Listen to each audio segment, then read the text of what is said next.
Vesa tässä AVH-sähköltä moi. Tällä videolla vastaan sellaisiin kysymyksiin, joita minulta sähköasenteena usein kysytään.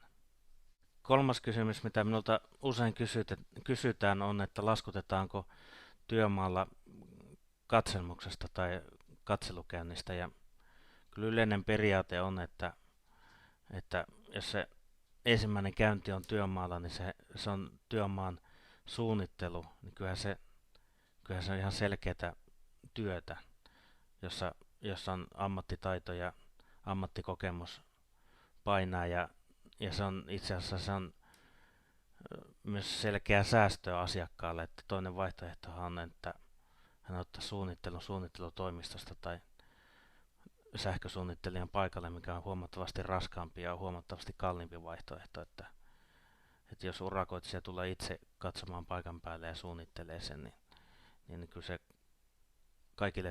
se on huomattavasti nopeampaa ja helpompaa ja halvempaa, että kyllä sitä käynnistä kuuluu maksaa myöskin.